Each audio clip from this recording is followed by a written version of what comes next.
Mom, we are live at Tembei TV and of course Daniel Nsari Nyagaka's channel.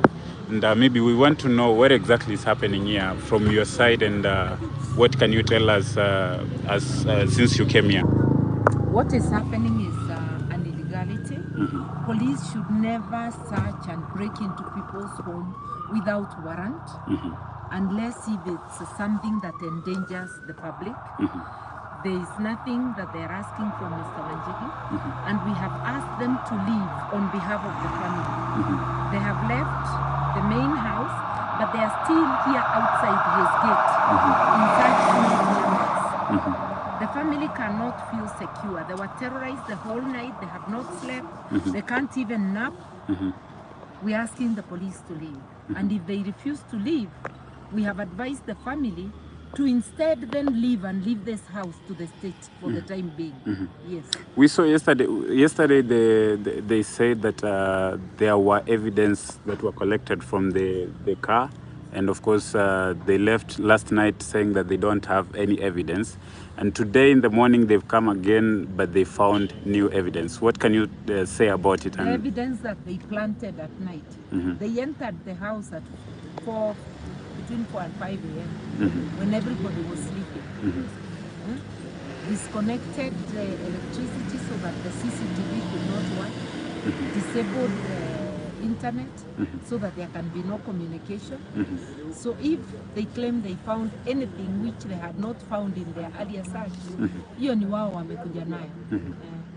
And maybe perhaps because we've seen what is happening and from your take, is this political? Is this? It is political, and it's the lawlessness that obtains in the Ruto regime. Ruto is not a believer in the rule of law.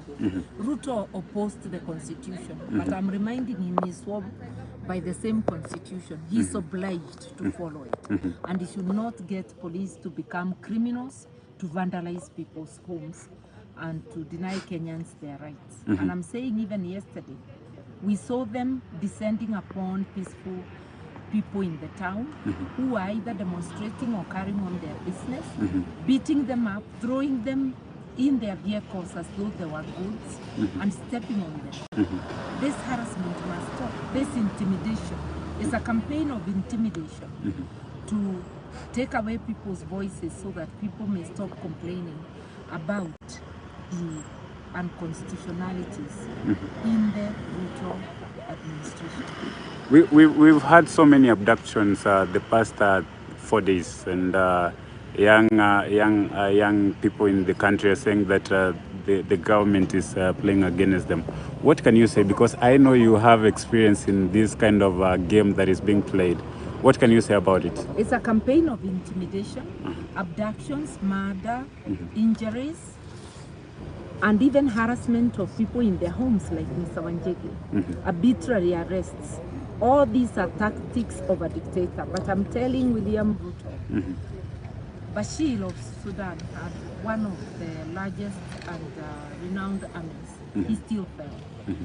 In Egypt, after Tahrir Square, the regime still fell. No dictator, even communist China, after Tiananmen Square, the regime had to change. In history, no dictator has ever succeeded over the people. So it's a question of when, not if.